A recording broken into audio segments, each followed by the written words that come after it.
Hello, everybody, and welcome to another episode of The Healing Home. I'm your host, Michelle, and today we have a lovely guest. Like every week, every time that I have a guest, I'm always bringing them in for a reason, and it's usually because they've stood out to me in some way. I find them very awesome as a person, or I feel as though they have something to offer the world, and I want to be a platform for those people, particularly in the world of herbs and healing and all those things. And so today we are going to be joined by Jenny Ray. She is the owner of Mi Casita Herbs. And I found Jenny actually through Tippecanoe. Shout out to Kyle and Serena over there in Milwaukee. And I found her just basically because she was working there. She also is just connected with them on the herbal level because she's also living in Milwaukee. And so through them, I found her on social media and was just really drawn to what she shares and her vibe that I just get through the computer. So with all of that, I was like, I've always wanted to talk to her. And so today I'm really excited to get to know her a little bit better, to introduce her to the Healing Home crew and the community that swarms here within these realms, and just to pick her brain about herbs and to find out more about her story and more about her business. Before I bring her in, I just want to let everybody know that for all things Healing Home, you can find me and all my offerings over at michelleshealinghome.com. And shout out to all the Patreon patrons as well. You guys are awesome, and all the support that you show is really, really, really appreciated, and it goes a long way. So I have a little bit of a blurb for Jenny that I want to just introduce her with. Jenny is an herbalist, artist, and mother creating herbal remedies with a holistic approach to health in mind. She offers a line of culinary seasonings inspired by her childhood in Popayán, Colombia. She has studied as an apprentice with Kyle Denton of Tippecanoe Herbs and Venice Williams, and is a part of the Madre Wellness Collective in Milwaukee, Wisconsin. So let's just bring Jenny in to the fold right now. So help me in welcoming Jenny, everybody. Here she is. Welcome, Jenny. Hi. Hi, how are you? I'm good. How are you? Doing great. Sorry, I stumbled a little bit in the intro there. That's okay. I even looked up how to pronounce your native land because I wanted to make sure I pronounced it correctly as well. It's a hard one. A lot of people want to say like Papa John's or something like that. Yeah. But it's Popayán. So Popayán. Yep. Thank you. You say it so much more beautifully, gracefully than I do. But yeah, thank you so much for being here. And I'm really looking forward to our conversation. So if you want to, I want to give you the floor first to introduce yourself and let people know where they can find you, and anything else you'd like to introduce yourself with. Sure. Well, thanks so much for having me. I'm very excited to be here. My name is Jenny Ray, and I'm from Popayán, Colombia. I'm I like to say herbal apprentice. I'm still learning, but I've been learning for about 6 years. I've learned through Kyle Denton from Tippecanoe, like you mentioned, and from Venus Williams at Alice's Garden, which is a great program in Milwaukee. In the inner city of Milwaukee, they have an awesome garden space. I've learned a lot through her too. And I'm a mother. I have a 3-year-old, and I feel like a lot of my herbal knowledge has come from using it on my family and my son. And I launched my herbal business last year, end of last year, Mi Casita Herbs. Prior to that, I was working at Tippecanoe, where I learned so much. And so now I have my own thing going on. I make tea blends, body oils, oxymel, seasoning blends. I also do some workshops around the city of Milwaukee. And what else can I tell you? Yeah, I don't know. I try to like make herbalism or herbs fun for people. Like I want them to be able to incorporate them into their everyday life, because it could be a little bit overwhelming sometimes when you're first trying to figure out what works for you and what doesn't. There's so many herbs out there. And so making it fun, like the seasoning blends, putting like your herbs into your kitchen and you're cooking, it's kind of like a fun, it makes it more fun and it makes it more approachable for people in general. So Yes, beautiful. And, I can't help but notice too, when I first came across your work, I loved the name of your business, Mi Casita, so that's my house, correct? yep, it means my home, my little home, and I came up with that name because it's and my I always have something going on the stove, whether it's bone broth or tea, and people that come over, they know that I'm always going to offer them something.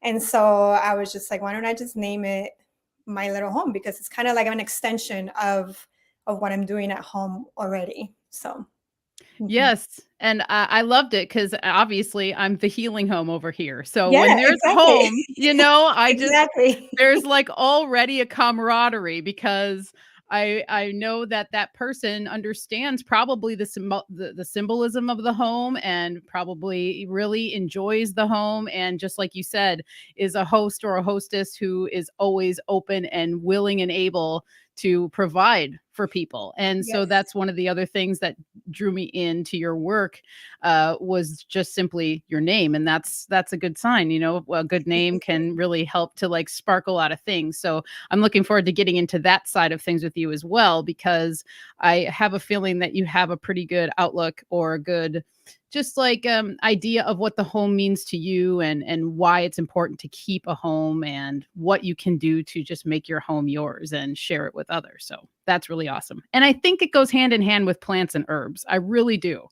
because Definitely. I think that the wise women of old, throughout multiple traditions, I really do think that they were the keepers of the hearth, they're the keepers of the home, but they were also the medicine women of the community, and they used their home as their apothecary, and they invited people in, and they were healers and all these things. And I think that there's something so deeply rooted in all of us to be drawn to that sort of thing. And so anyway, we can get into that too, because I'm sure you have things to say about that. Yeah, definitely. I always tell people, like, before, back in the day, herbalism wasn't like, oh, it's trendy, I'm going to be an herbalist today. Like, it was a way of surviving. It was a matter of being able to take care of yourself and your family. And so you had to know all these herbs that were growing around you so that you could heal their coughs and their flu and their fever or whatever it was that was going on. So you had to know um, where to find them and how to use them and how to process them. And it wasn't a matter of, oh, it's fun, let me go see if I can figure out how to forage. It was more of just part of living. It was ingrained. It was like, yeah, part of it. It was, and I feel like maybe it came more instinctual because they were so um, tied into nature, instead of now it's like, oh, I'm going to learn it in a book, and then I'm going to go out there and find it, maybe, or I'm going to learn it in a class and then I'm going to find it out there.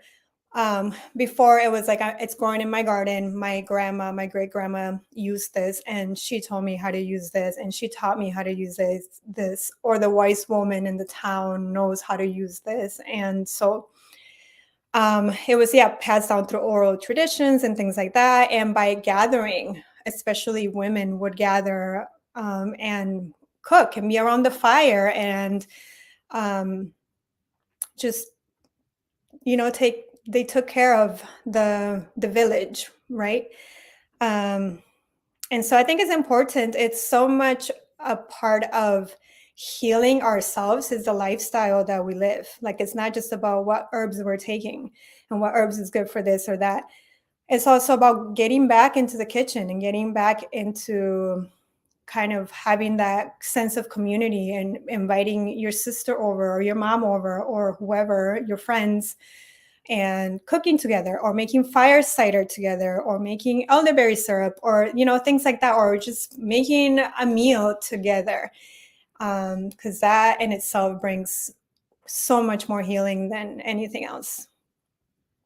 I agree 100%. And I think the more we do these things, even if a person doesn't have family near them, we can kind of instill these sorts of ideas into them so that they can just create it for themselves, and then maybe they have friends or neighbors that they can do it with. And so I think it's something I try and keep in mind too, because not all people are as fortunate to be able to gather family, but sometimes people who aren't even in our family become our family. And I think that sharing these sorts of things is really important in that way too.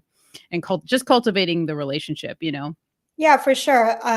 Finding that community that will um, that have the same interest as you. I feel like ever since I've been more into this herbal world, I've met so many awesome people that are into it too, and not necessarily just herbs, but just in general, like gathering or rolling incense or doing a book club and things like that that are going to make you gather and make you come up with something. What are you going to share? Let's all bring something to share. And just having something in common with other people so that you can gather, because it's such an important part. Before, it used to be we would just be in community all the time. Even in my hometown in Colombia, growing up, my my cousins are still like my brothers and sisters. We were always constantly together. I had the privilege to live right next to my grandma's house, and so people were always visiting her. There was always somebody over visiting her. So there was always like my grandma's cousin, her nieces and nephew, who are still my family, but they were older than me. But I had the privilege to learn from them and be around all of that constantly. And it's something that not a lot of people do here. Everybody lives very scattered, or even if they do live in the same city, it's very more of like a individualized house system. Like if you have a family, it's like, if you have kids, it's like mom, dad, and the kids. And then like it's like it's more of like, I don't centric type of communities here. Like it's not where let's all gather together and let's hang out. um Yeah, totally. No, complete your thought if you had something else. I was just gonna say that I'm actually very lucky that my mom is here, my sister is here, and my nephew, and then my husband's family. He has a really big family. He's one of 12 kids. Oh, And so wow. they all live in Milwaukee, except for one. She lives in Florida. But we're always, I'm lucky to still kind of have that. And we're constantly celebrating birthdays and whatever, getting together and cooking. So yeah, it's just a matter of like finding that community for yourself as well. Yeah, that's great, and you're right. In the West, things are more compartmentalized in a lot of ways. Like a lot of things are, but it's family is very much like that. And it's too bad, when you really think about it, because we have kind of been torn away from that idea of the central pillar, the central place in the community, the central hearth, the central fire. That those concepts have kind of like gone out the window, specifically in the West.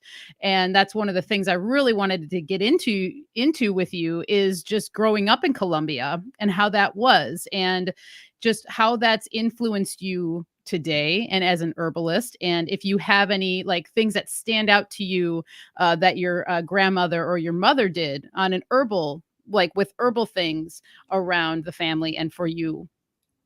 Yeah, well, honestly, my mom or even my grandma are not into herbs at all. Mhm. So growing up, I didn't have that much exposure to herbalism per se, but there was always home cooked meals. My mom's had somebody that cooked for us, so we always had a home cooked meal. And so I would go with her. She was also like my nanny, and I would go with her and to the market, and I would go and purchase all these products with her. And it was like I remember the big like bags, like coffee bags or potato bags of like rice and beans and the potatoes and like all the fresh vegetables. And I have that vivid in my head. And I think that's one of the things that I has shaped me into how I like to cook. Like I love going to the farmers market and I love growing my own food because I love that freshness. And then another thing that I think shaped how I look at life is we had a family farm, like between all my aunts. They owned like this plot of land. And it wasn't a farm, we just call it a farm because it's not like there was no animals, working animals. It was just like a piece of land that we would all go and gather almost every weekend, and all the kids would just like run around and climb the trees and go pick guavas and go pick all sorts of different fruits that grew on the land. And there was spring water down the mountain, so we would go and get some spring water and like haul it back up. And it was just, it was like actually the name of the land is called La Fantasia, which means the fantasy. And it was, we all, whenever we get together, it's still there. So whenever we go and visit the land. But whenever we get together with my cousins, we're always reminiscing and telling stories about growing up, going there, because it was just such an amazing experience. And so I think that put me very near and close to the land, because we were out there, we were exploring, and we were making houses and blackberry bushes and figuring out how to not stab ourselves while we did that, or putting our hands in anthills and like see how long you can keep your hand there until you're like freak out because they're biting you, or throwing rocks at beehives, just like being out in nature and experimenting and being kids and having that like child mentality and your brain being molded with nature. I think it's huge, which I think I want to do more with my son. It's something that I try to incorporate into our lives, is getting out there, just getting our hands dirty, because I feel like it makes such a difference in people's lives when they're connected to the land. Yeah, I would agree. That's so cool. I mean, I just imagine what that would be like as a child, especially in such a beautiful land that Colombia is. And oh my gosh, it is like a fantasy. That's so cool. I love that. Yeah, yeah. My dream is to have a piece of land in the mountains. One day I'm gonna go back, and even if I don't live there, I want to have that for myself so I can go back and forth whenever I want. Yeah, that's so great. So how old were you when you came to the States? I was 11. Okay. Yep. All right. So yeah, that's old enough, you Yeah, know? that's old Yeah. enough. And I would go back like every summer. My mom would send us back, and we would stay there the whole summer. So we kind of kept um, that tradition going, and that helped a lot for sure. But yeah, I've been here in the States more than I've been there, which is wild to think about. But Yeah. it made such a big impact on my life. Like the first 11 years were so like pivotal to my life. And I don't think anything else has ever made, maybe besides motherhood, has made such a, like, has mattered so much in my life, I think. Yeah, that makes sense to me. I mean, that's awesome, you know? And when was it that you started finding yourself getting into herbs? Um, so about probably 8 years ago, um, kind of dabbling into it because I've suffered from asthma Mhm. since I was little. And so I was visiting in Bogota, which is the capital of Colombia. And I have some family there. My uncles on my dad's side live in Bogota. And I had tried everything, well, from what I knew about asthma, from what my mom had tried, like inhalers and allergy shots and things like that. And nothing was working. I felt like I was just like they sent me this inhaler that I was supposed to take 3 times a day, every day, no matter what. And I would take it, and my heartbeat would just like accelerate, and I would feel lightheaded. And I'm like, this is not normal. I don't want to live like this for the rest of my life.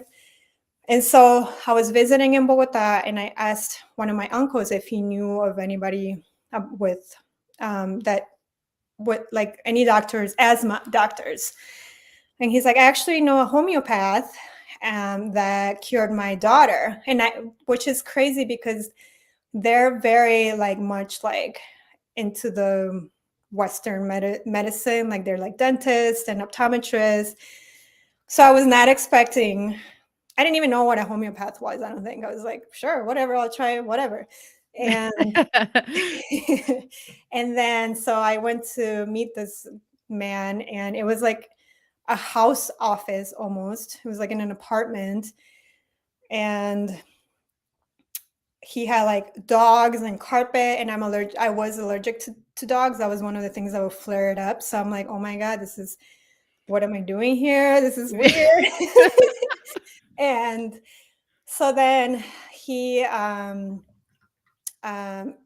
all of us, well, he did some like feet reflexology. Is that Mm-hmm. it? And then he started like asking me all these questions. And then all of a sudden I just start like crying and bawling and like telling this man everything that I've been holding on for a long time. I'm like, I just met this guy. Like, what is happening? He just touched my foot. Yeah, exactly. It was crazy. And then he like sent me some homeopathic drops, and one of them was elderberry, Sambucus nigra. And so I was like, oh, interesting. I wonder what this is. So I started like Googling about that. And then I got back to Milwaukee, and one of my friends whom I was farming with at the time, she's like, oh, we should go to this herb walk. I've been hearing a lot about it. And I'm like, sure, sounds fun. And so we go to the herb walk, and it's Kyle from Tippecanoe.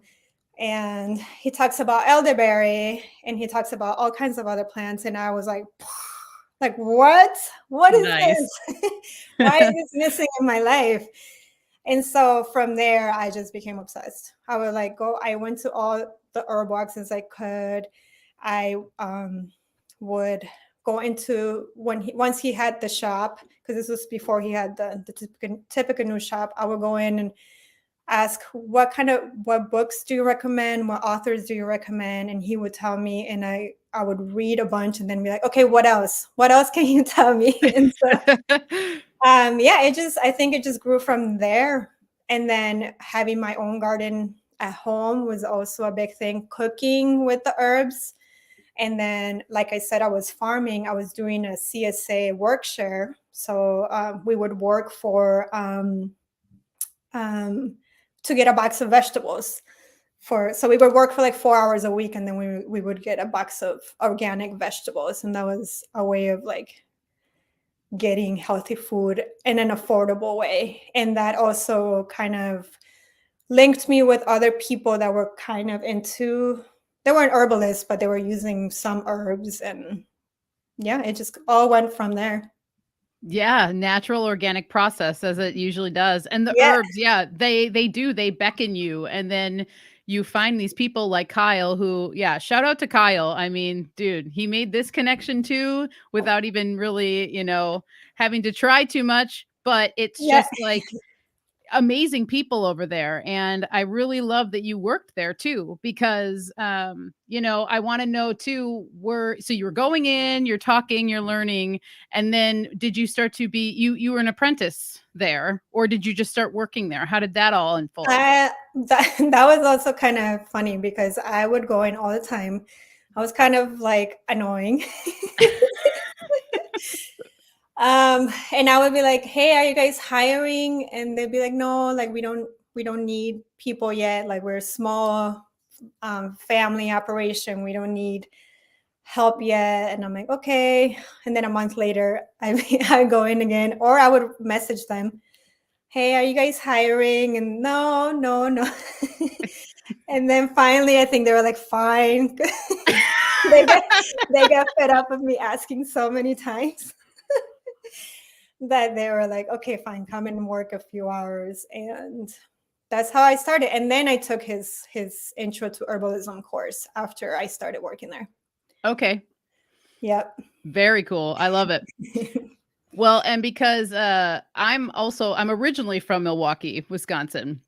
And so I've been living out in the Pacific Northwest, but it wasn't until like I came home for a visit at one time and went to Bayview because it's like one of my favorite places to be. It was always, even when I was growing up and being younger, and stumbling across Tippecanoe and being like, oh my God, this is freaking awesome, because there never was an herb shop like that when I was there, when I was living there, when I was growing up or whatever, because herbs didn't really come into my life until later on, until I was out in the Pacific Northwest, really. And so the connections that have been made through Tippecanoe and just seeing all of these kind of weaves being spun, it's really fun and it's really cool. I love hearing how your story just like organically started. And that is the plant world, like totally. They kind of grab you and they start coiling up your legs. And Yeah, definitely. They just don't. Once they get a hold of you, you're like, okay, I guess I'm in for the ride. Yeah, it's kind of like the things that you learn where you just can't, you can never unlearn them. You can't turn away. And I feel Mhm. like because there's so many benefits, and especially just like you had like that profound healing experience, it's once that happens, you just hopefully want to learn more. And it's really cool that that's what's going on for you. So glad to hear that. Yep, me too.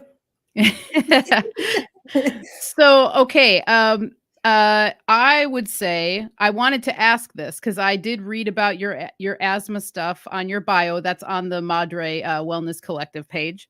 And I wanted to see if you have any thoughts on the emotional connections to asthma. And as you said, the man, did reflexology, you cried, you were emotional, so right then and there, you can tell that there's emotions linked to it. But I'd love to know your stance on emotional health and our physical health and what that looks like when ailments pop up.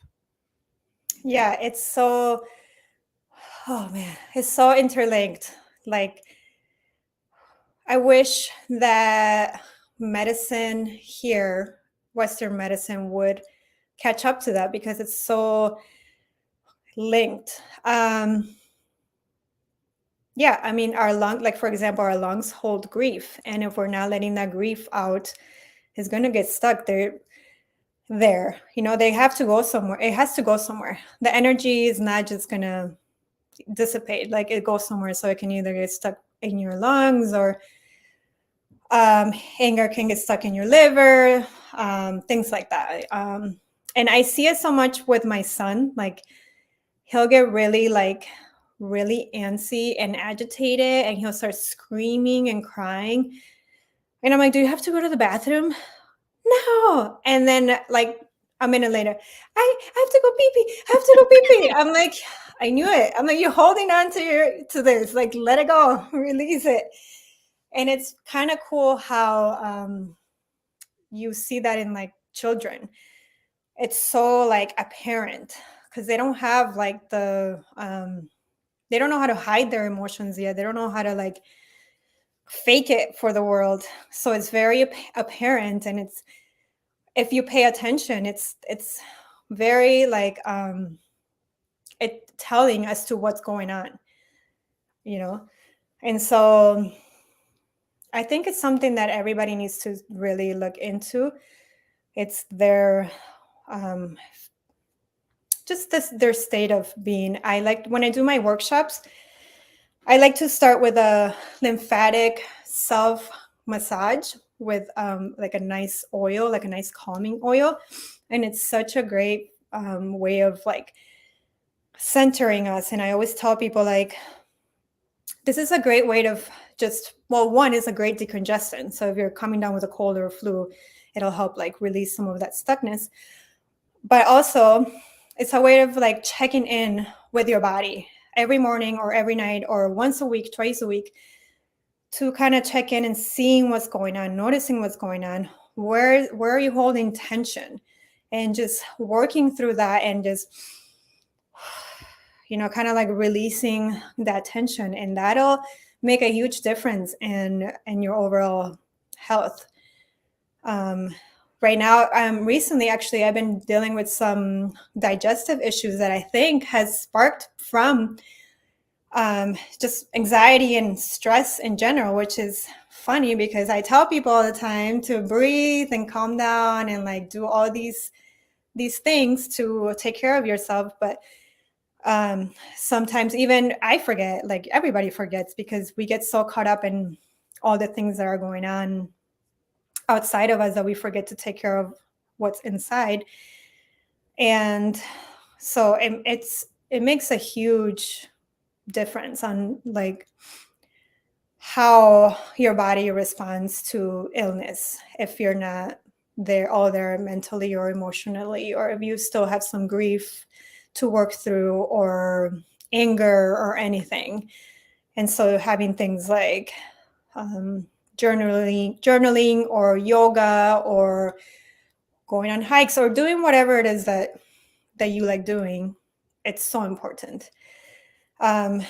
Especially like as a mother, it's so hard. It's easy to forget because you're always trying to give and to somebody else, and it's easy to put yourself in the back burner, and you just have to like be like, no, it's my time. Be selfish and be like, it's my time, and I'm going to have this for myself, because if mom's good, everybody's good. You know, if mom's not good, nobody's good. So yeah, it's a huge part. And a lot of the herbs that we work with when it comes to different things, well, I like in formulas, we like to put in, like if there's any lung issues going on, talking to that person and seeing did anything happen.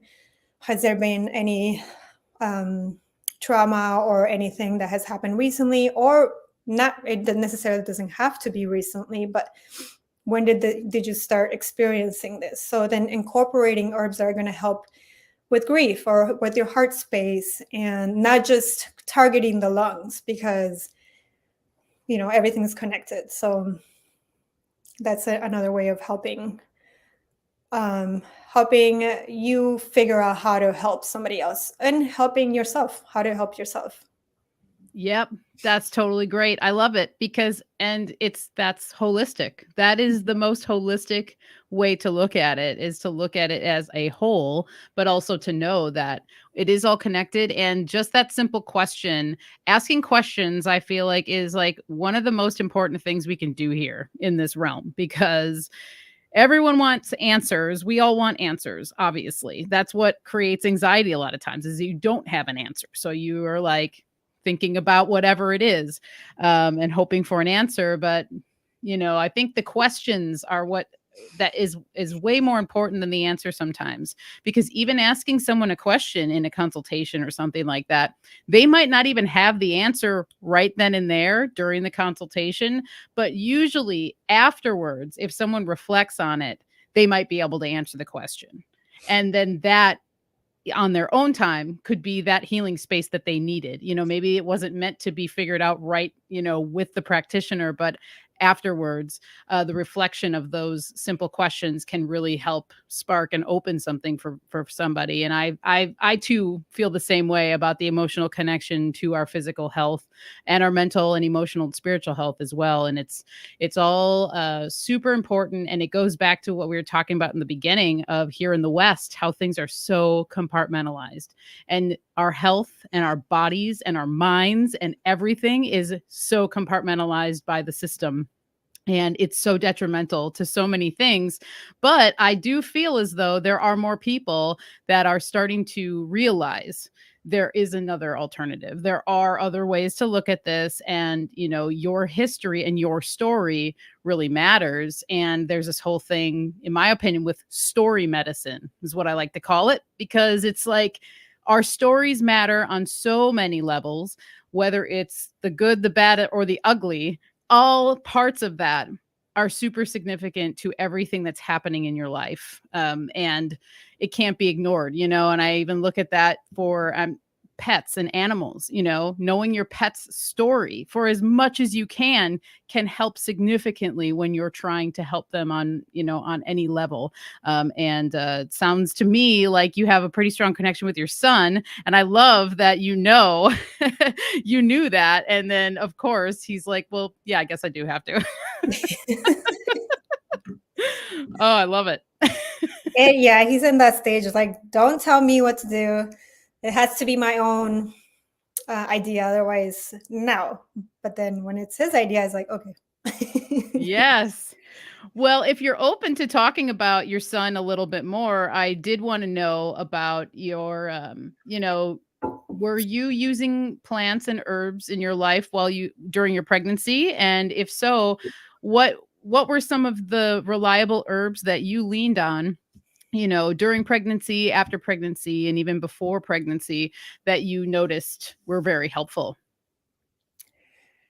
Yes, definitely. They were very much part of my pregnancy.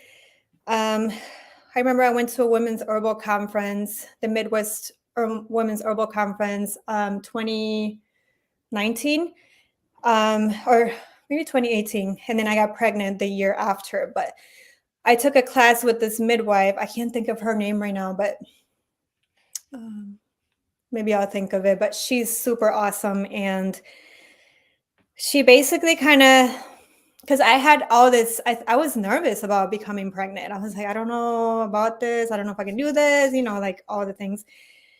And then she just kind of put all those fears to the side. She's like, we've been doing this forever. Like, she was just so like nonchalant. She's like, we've been doing this forever and it's fine. You'll be fine. Like, it was, it was very like, I don't know. It was just like very affirming.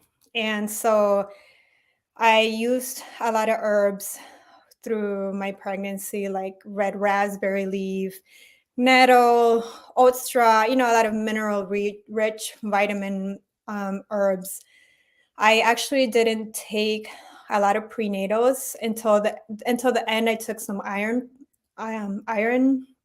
pills, but before that, I did it mostly all through my diet.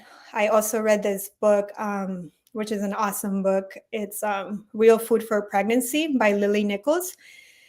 And she basically breaks down all of the things, all of the vitamins and all of them, the minerals that you need for building a human being. And also like through studies that she's a registered dietitian. And so her thing is she loves to read studies. So she puts them on a more like, she translates them for people so that they're easier to read. And she also gathers the practices from around the world. And so ancestrally, what have they done ancestrally, and also what are they still doing around the world and in other cultures, like the bone broth and the chicken soup and eating the liver. And so having all of those nutrient rich foods helped me a lot through my pregnancy, not just the herbs. I mean, herbs are great, but you also need that, that fat and those things that come from bones, like cartilage and things like that. And then afterwards, postpartum, also staying hydrated constantly, drinking a lot of nettle, a lot of red raspberry, and chicken soup. In my culture, we literally have chicken soup for the first 40 days, like almost every day. And to this day, I'm still not sick of chicken soup. And I wasn't then either. Like, I was like, oh yeah, great. More chicken soup and eggs and just a lot of mineral rich teas. And that way I never had a problem breastfeeding. I had energy. I feel like my mom moved, because in my culture, the mom usually moves in for the 40 days. So my mom moved in and she helped with the cooking and the cleaning and everything else. And so I was able to completely rest and not do anything and actually like not do anything. Like, people tell you stay home and not do anything, and women are still, because they have to, they're still like doing the laundry and the dishes and this and that because they have to. Some people don't have anybody else. So I was lucky to have my mom around for that. And that also makes a big difference. Like, just letting your body recover. You literally just popped out a human being and you made it from your cells and your bones and you're breastfeeding, and you're helping it grow. So you need time to heal. And so that helped a lot. I mean, I know I didn't touch a lot on herbs, and I know that was the question, but Oh, I no, think this is all great. Yeah. the things.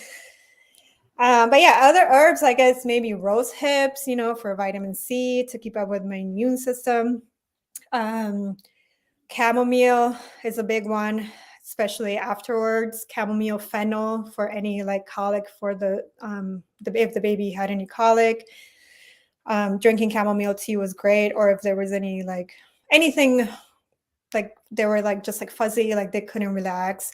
Chamomile tea, breastfed, and they would just go right to sleep. Um, what else? Yeah, and doing herbal baths during and postpartum was also great. With just relaxing herbs, not anything crazy, just like chamomile, rose, lavender, just being a relaxed mama, like just being embracing it, embracing your state of being, embracing your pregnancy. Yeah, that's great. I love the 40-day tradition. That is so cool, and I can only imagine. I haven't had children, but I can imagine how comforting it would be to have your mother there. I mean, come on. Like like that's like one of the coolest things. So that is so cool that you guys carried out that tradition because I can just imagine the feeling of your mother being there to help you mother your child and she's mothering you. So there's just this consistent like circle of mothering happening. And that to me is pretty beautiful. That's really cool. Yeah, I'm really lucky to have my mom around here for that because I know not everybody has that. So, and not everybody has that tradition, and I'm glad that we're still doing that. And many people around the world do that. Um, and or like the whole family helps out, or all the women in the family help out, and they come and like bring food.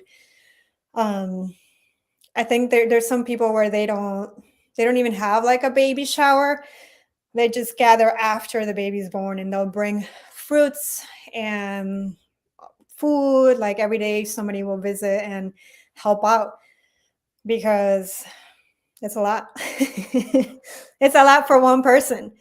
It's a lot for two people. Like here it's like a two people are expected to do everything. Two people are expected to cook and clean and work and entertain the baby and eat, and like we're expected to two people are expected to do every single thing, and it's crazy. It's impossible. I mean, it's not impossible, people do it, but it's very taxing on the body. Oh, definitely. And then taxing on the family, and then that transfers over to the baby. And it's just this Mhm. perpetual system of stress that the West seems to like.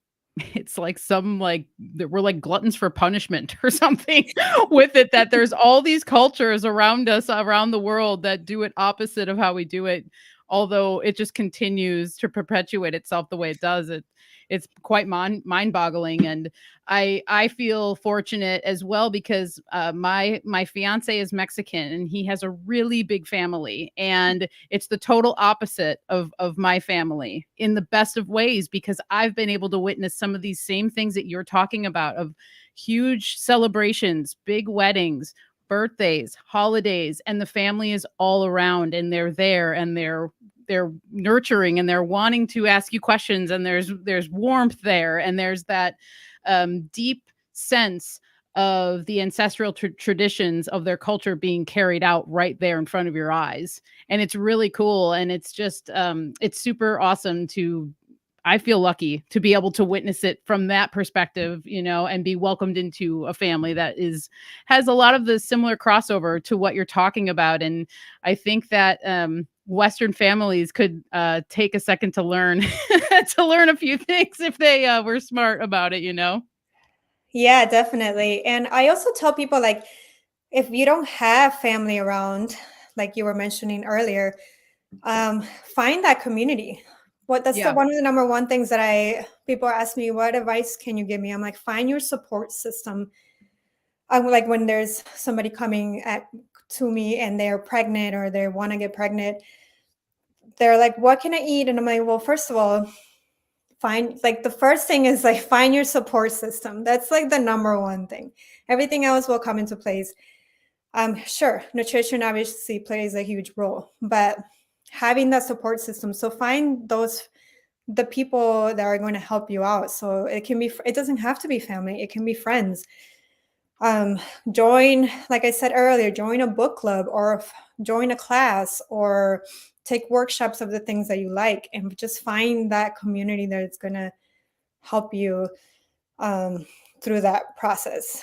Or if you make enough money, hire nannies, like hire help, because you need that extra set of hands, even if it's just like hold the baby while I go walk around the block because I just need a break, like, like even for those things, like, yeah, you just need that extra set of eyes and hands. Yep. I love it. That's great. Well, let's talk a little bit more about Mi Casita. And I want to know more about your spice blends, because you describe them as it was like you produce them as a way to connect to the flavors of your childhood. And I really love that. So you're kind of like bringing that tradition and you're spreading it outward to other people that may have never tasted anything, from Colombian cuisine or what have you. So how did you get inspired to produce the blends, and do you have multiple blends, or do you just have one that you focus on? So I just have one that I focus on, Sazon. That's like my number one seller. I have made a couple of other like herbal blends of things that I've grown. So like oregano, basil, things like that. More of like a culinary, I guess more, I don't want to say Italian blend, but that's how most people will recognize it. Like, oh yeah, like an Italian herb blend, something like that. Which also was pretty popular. But my number one is the Sazon. So that one has like the turmeric and the annatto seed, oregano, cumin, onion, garlic, black pepper. And it's just like, it goes well with everything. And it just reminds me of, Colombia, and like growing up in the kitchen with like my nanny and the lady who cooked for us, and just smelling all of those things, or going to the farmers market, I guess you would call it here, and smelling all those things and seeing all those colors, and it's just so reminiscent of home. The annatto seed in Colombia, I guess you could find it powdered as well, and they just call it color, like color. Ah, okay, It's just yeah. a color. And I, for the longest time, I'm like, what do you mean color? Like, because even my family didn't even know, because they're not really cooks. In my family, that we always, like I said, had somebody cooking for us. And so I would ask them, like, what is color? And they're like, I don't know, it's just color. It's like color. And I'm like, okay. And then I finally like figure out like where it actually comes from. And the annatto seed, they sell it at the farmer's market, and it's just like a spiky pod. And then you open it, and it's like tiny red seeds. And when you crush them, they're like super red. And like the pigment is so strong. And the indigenous people actually used it for like face paintings and things like that, or dyeing. They dye with it, like the clothing, and for cooking. And so it's a good like preservative and anti-inflammatory and all these things, antimicrobial. So yeah, it's really cool when you go to the farmer's market and you're able to see it fresh. And the last time I went, which was in the summer, I saw this lady buy a big bag of the pods, and I was like, oh my God, what are you doing with that? She's like, oh, I'm just cooking up a pig. And I'm like, oh, of course. And we're going to rub it all over the pig. I'm like, great, awesome. So the annatto seed, the turmeric, black pepper, and all of these are like warming spices, anti-inflammatories, and they're great to be using, especially if you're living in a cold, like right now, for example, in the winter.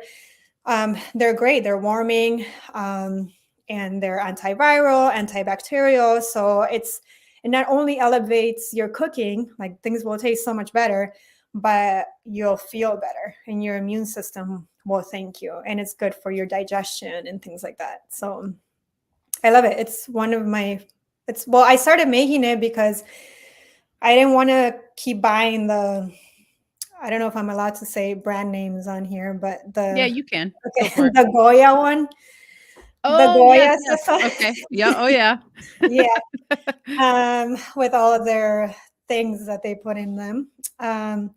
So I started making my own blend at home, and people were complimenting my cooking more. They're like, what did you put in this? And so I started blending more for myself, or I would give it to friends. And then it just got popular. And I'm like, maybe I should start selling it. And so I did. And it's my number one seller for sure.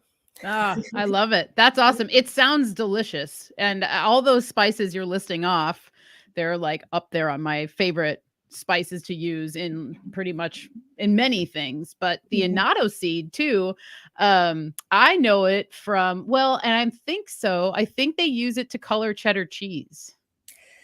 Yeah, Sometimes, I think. they use it to color cheddar cheese and a lot of other things. Like if you look at the pack, like the ingredients of random things that are kind of red, Yeah. a lot of times it'll have annatto seed, the achiote in it. Yeah, and you can use it to color soap. It's a really popular one for that because in soap anyway, and in anything else, I guess, but you can vary the shades, depending on how much you put in it. So I like that. And yeah, that's really cool. I know that you also offer elderberry syrup kits, correct? Now, I Yes. love that. It's super cool. I love the kits. I love when people put together kits like that because for multiple reasons, but one of them is that it makes it so much less overwhelming for somebody to think about going and getting everything they're going to need. So if they get it all in one kit or whatever, the likelihood of them actually making it is so much higher. So not only are you creating something for your business, but you're creating like a huge opportunity for somebody by having it all together in one. So, what was the inspiration to make the kits and offer those? Yeah, that one, like you said, people are more inclined to make if it's already in a kit. That idea actually came from working at Tippecanoe, um, because when Tippecanoe sells elderberry syrup already made in like a bottle for people to just take by the teaspoon, and it's so popular that we would run, or they would run out of it all the time. And so when people would come in and I'd be like, oh, we're out of it, but we have all the ingredients to make it. And they'd be like, and I'd be like, yeah, just I can gather them for you. It's elderberry, cinnamon, ginger. You can add whatever you want to it. And they will get so weird about it. They're like, Yeah. I don't know. And I'm like, it's really not that hard, but people were very, very like skeptical about trying it on their own. So I'm like, yeah, maybe I should put together a kit that with the instructions and make it cute and pretty so people are drawn to it and they're like, oh, this is fun. And like it could also be as a gift for somebody else. And yeah, so it just came from there, just from seeing that need for people to see it all together in one container. And so it's just keeps the guessing out. And there's a lot of recipes online, like so many recipes that I feel like it can get overwhelming for people. So just having like one basic, simple recipe for them to follow can also be helpful. Yeah, I agree because typically too, and I can understand because it does take a particular person to want to cook or gather all the things you need to make a remedy, maybe you feel the same way, but sometimes I have to remind myself, I'll be like, oh, it's easy. You just do this and then the other thing. And then my fiance will remind me, he's like, well, you can say it's easy, but like not everybody has the same mentality with it as you. So it might seem easy to you, but to another person, I have to get this and that. And oh my God, I need a double boiler. You know what I mean? And Yeah. so I think that it's easy when you're a maker to kind of do that. And so it's just like that reminder that everybody's different and stuff. But I love that. When I saw that you offer those, thought, oh, that's such a great idea because it will make it easy. And it also encourages like a mother who might be too busy to gather everything and she wants to make it, that having a kit, it might be like, well, now that I have the kit, I can do it. And then she could welcome her children to do it with her or something like that. So everything is just right here. We're going to do this and the instructions are here. It's wonderful. And that's so cool. So I love that. And one of the other things I know about you is your bone broth. And I know that you, Tippecanoe, they welcome you to do samplings there, correct? And I think you were there during Christmas time and you had your big pot of broth and you're offering it up to people. So do you have anything special? Like you talked about the chicken soup and that being a custom and something that was like very normal in your family. So was that part of the inspiration of just kind of like carrying on that tradition of offering the bone broth to the community? Um, a little bit in a way, I suppose. Just that nourishing that soups in general can bring, and bone broth being like one of the main like providers of all these nutrients.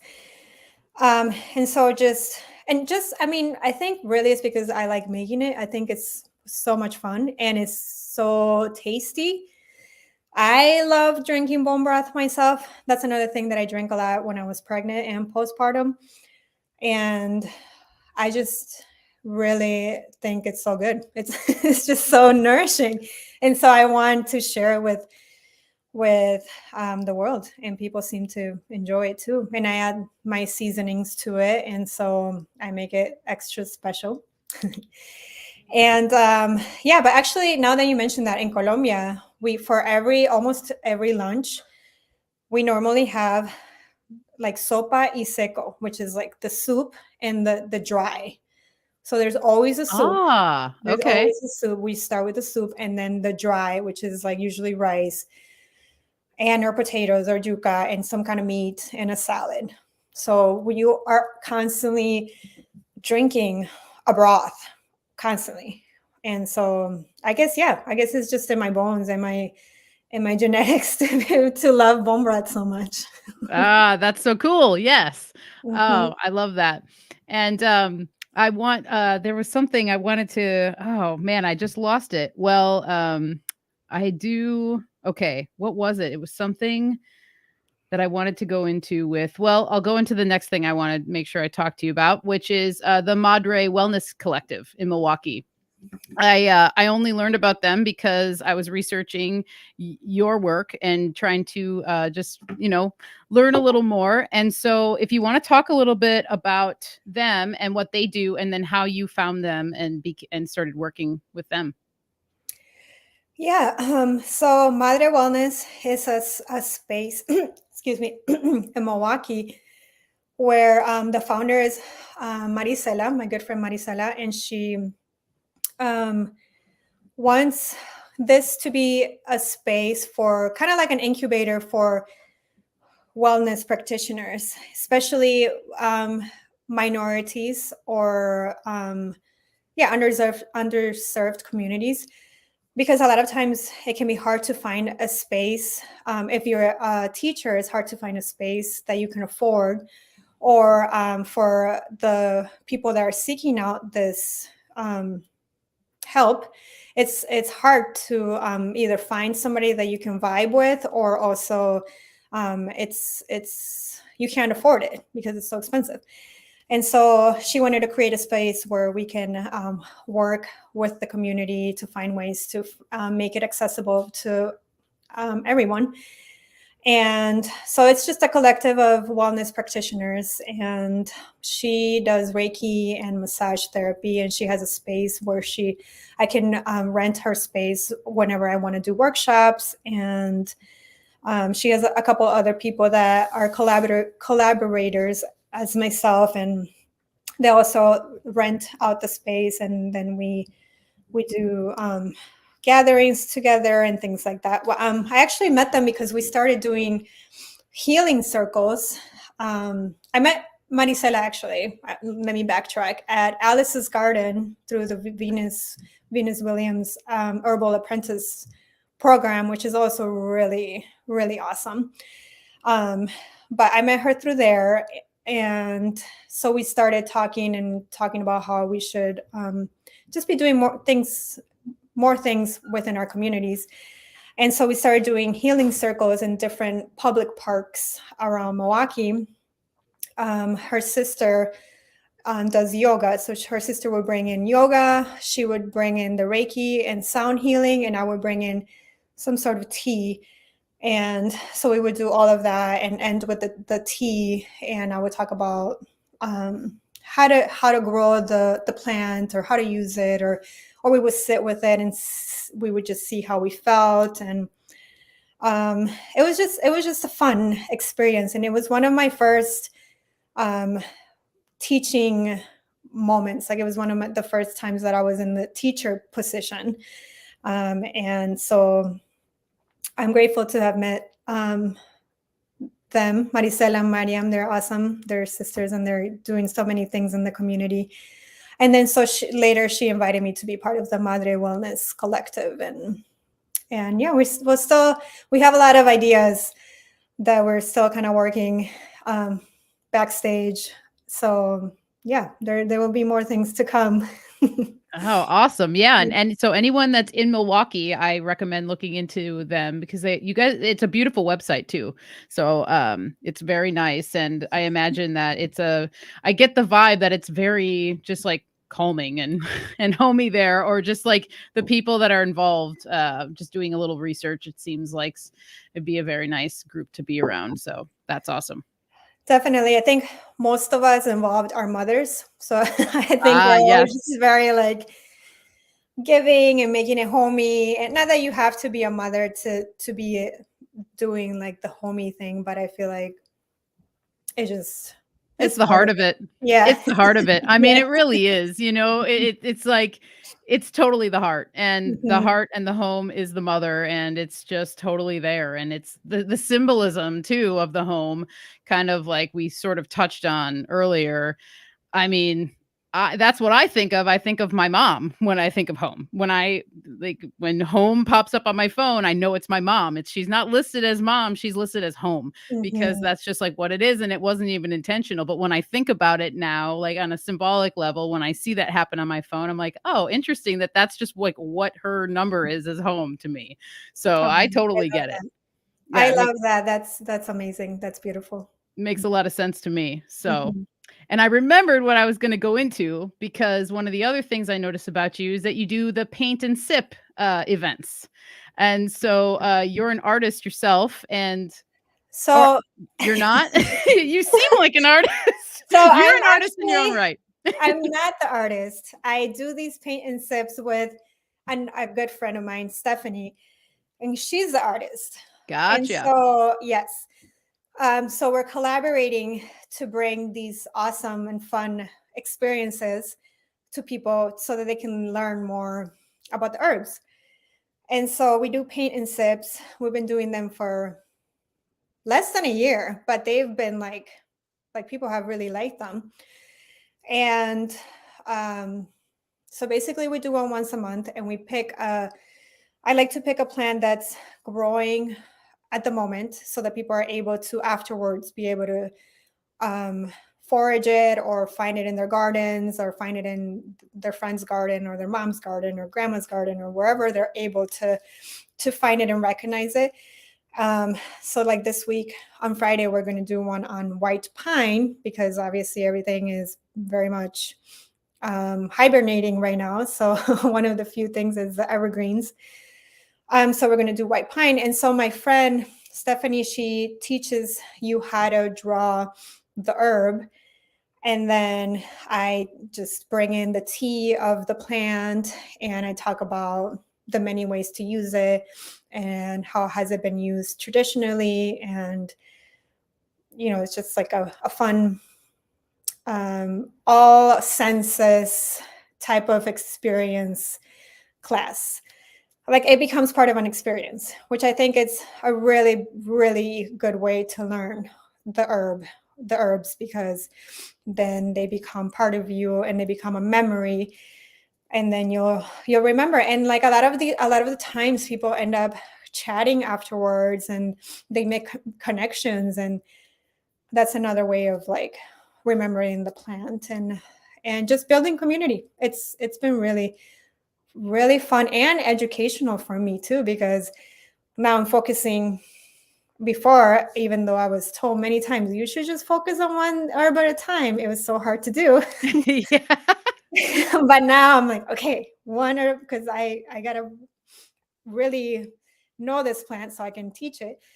So I'm now focusing on one herb at a time, and I've been learning so much. And even just like like it gives a whole month gives me time to talk to other people about this herb, and it's been really cool, like gathering other people's experiences on the plant, which is also pretty cool. Stories, gathering stories.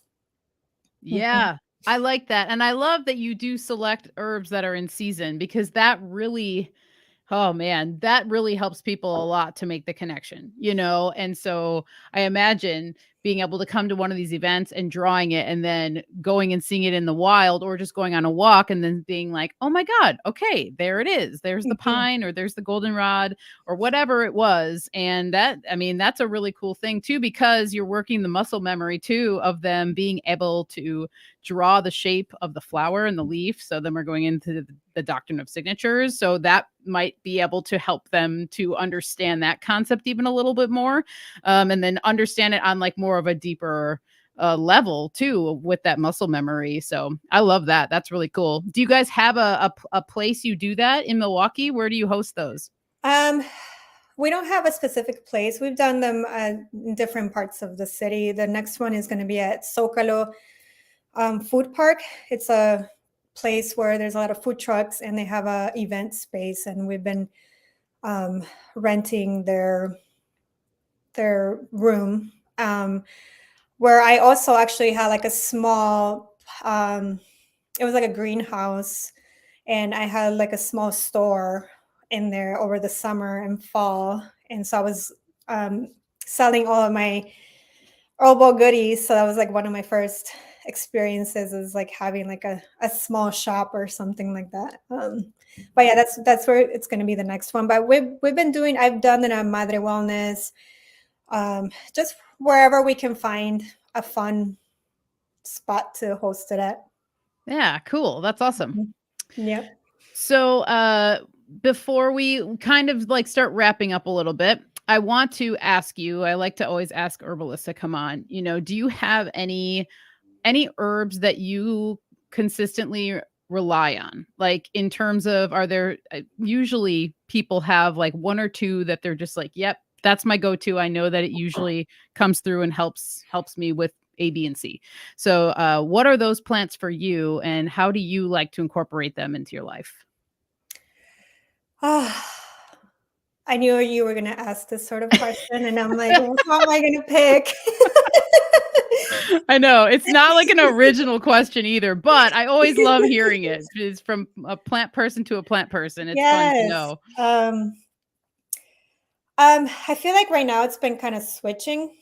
I feel like I'm going through a transition about what my favorite plant is. For a while, it was New England aster, because it's such Ah, a great asthma remedy. So whenever I would feel like constricted lungs, I would take some New England aster tincture, and that helped me a lot. As well as mullein. Mullein is awesome for the lungs. But now I feel like I'm um, moving more towards working on maybe my anxiety or my emotional side of things, and just trying to like chill. So let's see. Burdock. I've been drinking a lot of burdock root, which is not really necessarily seen as like an anxiety one, or it's not the first thing that comes to mind. But for me, it's been like very rooting and grounding and moisturizing, and just getting all of my my oil is balanced and just like my digestive system going, and that has helped me with everything, including my nervous system. So burdock root has been awesome, and I've been noticing my nails and my hairs have been so great. So shout out to burdock root. Um, and oh God, there's so many. I'm like, all these herbs are popping into my head. Yeah, and if you can't think of any more, it's okay. But Yeah. yeah, I like the burdock. That's awesome. That makes a lot of sense to me that would be helpful with the anxiety, because all the things you're even like kind of describing, specifically, obviously the digestive system and the nervous system, just that root, I mean, that's our root. So what better to tap into that than with a powerful root like burdock? It's really great. I love that. That's awesome. Yeah, definitely. Especially now in the winter months, just trying to not be so airy Yeah. and just trying to root down and you know, yeah. That's And great. other things that I've been doing is just like baths, taking a lot of baths and um doing yoga and just trying to center. So like I said, it's not always just about taking an herb for this or that, but also working on centering and of course the bone broths and the chicken soup. Always. Yeah, yeah. Well, what are some of your goals as an herbalist? Do you have anything in your mind that, like you said, this was you got your first taste of what it might be like to have a little shop? Or, do you have things in your mind or in your heart that you know that you want to accomplish as an herbalist? Or do you have an outlook like that for yourself? And if so, what does that look like if you feel like sharing? Yeah, I would love to have a place of my own and incorporate um, more of the side of like the cafe, like a cafe or something like that, and just like being able to offer things through just making it fun and accessible for people to be able to come in and order an adaptogenic drink or bone broth or apple cider or things like that that are going to help them with whatever they're dealing with. Plus, having also like my herbal products there and hosting workshops and traveling. I would love to learn more about herbalism in Colombia. I feel like I don't know a lot about that because I moved here when I was so young. And like I said, my family is not really into herbalism like that. And so just being able to, I want to be able to spend some time there and get to know it more, to know my roots more. Yeah, I love Mhm. that. That's awesome because I bet, oh my goodness, I was going to ask you too, what's the traditional medicine woman or man known as in Colombia? Do you know? I I don't know. There's different names for depending on like which like there's a lot of like native tribes all over Colombia. There's not just one.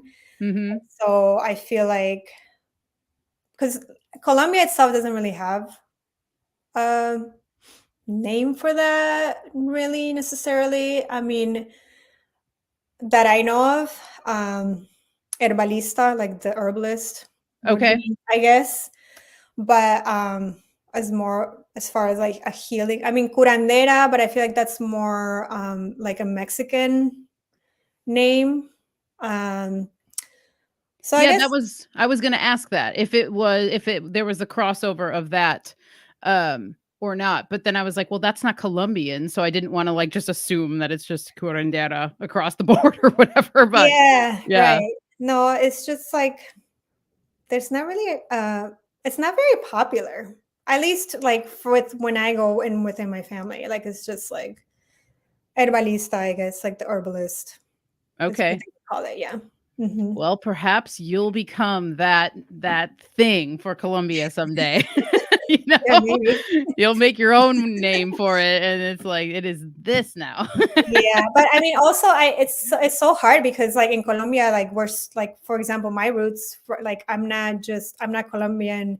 I'm not indigenous to the land in Colombia. I'm like Spaniard, and I have Ah, other European roots as well. So that's also hard. And I'm like, so what? How do I identify? So that's something that I'm also like trying to like, I don't know, just look more into, because that's another thing that it's very like people forget. People think that, oh, Colombian people or Mexican people, they're just like Hispanics. Yeah, but like most of us are also European, So yeah, so just finding, I don't know, just seeing where finding more of that out leads me to. I think that would be it's fun and beneficial to just finding out myself more. yeah, for sure. No, that's super cool. I love that. And I think that, I mean, I get the sense from you that you're gonna do really great things, and you already are. So it's really cool just to hear where your mind is at with everything, and how you look at health, and how you're viewing your own health. And I think too, it should be a goal of everybody to have these areas of life that you want to work on. Like you said, you're going through a transition right now. It's like we transition into these phases, and sometimes we work on our anxiety, and sometimes we work on our mental capacity, and sometimes we work on this and that. And it's just like different for everybody. And so it's always cool to hear when people are like, feeling a transition. And I think it's really valuable to honor those times and to kind of not know, because when you're in a transition, you're sometimes in like a in between space. But the plants are, I think, the things that help us while we're in the in between spaces, and when we're on all parts of a transition. But I think that plants can be probably some of the most supportive allies when it comes to being in that time of life when you're going through a new phase or you're learning new things or whatever. So I really just love to hear what you're up to on that level too. So that's really cool. Yep, it's so true. And trusting that process, it can be hard to do. So the plants can definitely help you just kind of staying grounded and through whatever it is that the universe has in store for you. Yep. Guaranteed. And yeah, trust. It's a big one. And sometimes it's hard to sink into trust. But I think like that is probably one of the best lessons you can learn, is that trust is really important. So Mhm, definitely. well, I want to give you the floor to allow you to let people know where they can find your products, if they want to get a hold of something, if they want to follow you, where can they find you? And yeah, let's go through that. Yeah, so I don't have like a website yet or like an online platform to sell my products. Um, I have Instagram. It's at mi casita herbs, at mi underscore casita, CASITA underscore herbs, HERBS. You can follow me there, and I have a Facebook as well, but I don't use it as much. If you are in Milwaukee, you can find my products at Tippecanoe Herbs, at Matt Gen, and at Biz Start Community Market. And then I'll be doing a lot of different markets around the city, probably starting in the spring and summer. I'm trying to kind of let myself just be right now and not trying to overthink, not trying to overdo myself. So yeah, and then check out some of my workshops if you're in the city. They're really fun. Awesome. Well, thank you so much, Jenny. I really appreciate you being here and taking time. It was really nice to get to know you a little bit better and actually have a conversation, and not just have Instagram things that I see and I'm like, "Oh, awesome." So, this was really cool, and thank you so much for sharing your story and telling us about what you're doing. It's awesome. And thank you. Shout out to Kyle and Serena over at Tippecanoe. And yeah, guys, let's just keep doing what we're doing. It's pretty awesome. So I thank you, Jenny. I hope you have a really great rest of your night. Thank you, you as well. Thank you so much for having me. This was really fun. Yeah, awesome. Thank you. Well, take care. We'll see you soon. Bye. Thank you. Bye-bye. All righty, everybody. Oh, that was awesome. And I just also realized that we started like at 3. So I looked at my clock. I was like, oh, yeah. Okay. We started an hour before 4. So that's awesome. It's always like a little boost or whatever. And it's still light out over here. So that was super cool. So I encourage everybody to go check out Jenny if you're on Instagram. Her stuff, all of her information is down below in the description. So you can do that. And I bet if you wanted to purchase some of her stuff and you contact her on Instagram just via Messenger, I bet you could figure something out that way. So check out what she has to offer there. And as usual, I have some slides for you guys for anyone that wants to stick around and hear some updates. So I'm going to pop these up on the screen if they feel like popping up. The internet has been super slow lately, probably because it's so freaking cold. All right. So michelleshealinghome.com for all things healing home. You can head to my website, and you can find my store. You can find my blog. You can find the option to schedule a consultation. Whatever you like, you can check out michelleshealinghome.com. It's the best way to get a hold of me. Thank you to all the patrons out there. As always, I always say you guys are awesome and appreciated, but I mean it. I really, really mean it. And it helps Mario and I so much over here just to continue doing what we're doing. So we have Chance, Sarah, Liam, Miri, and Hank, Jenny, Erica, Moonlander, Spoons, Mary, Louie, Logan, Mickey, Doreen, Debbie, Natasha, Mary Beth, Nausicaa, Stephanie, Jennifer, Charlai, Peter, Elise and James, Amy, Rachel, Trisha, and Vanessa. Thank you all so very much. Patreon.com/The Healing Home for anybody that would like to join us over on Patreon. You don't have to be a paid member to follow me on Patreon. If you want to, you can just come on over and you can just, maybe that's the way you want to keep in touch with me. So you can do that there. A handbook for herbal and natural cat care is now available. And I got to say, I'm so excited to offer this PDF up for people. I have been, working on this for a while. I am really stoked, and I was inspired to finally create it because of my appearance on Crow 777 Radio, where we talked about natural cat and pet care. And I really made it a goal of mine to be able to have this out for people so that they could have a reference, that they can actually physically have a copy of it. It's PDF. You can print it out. Just standard printer paper here.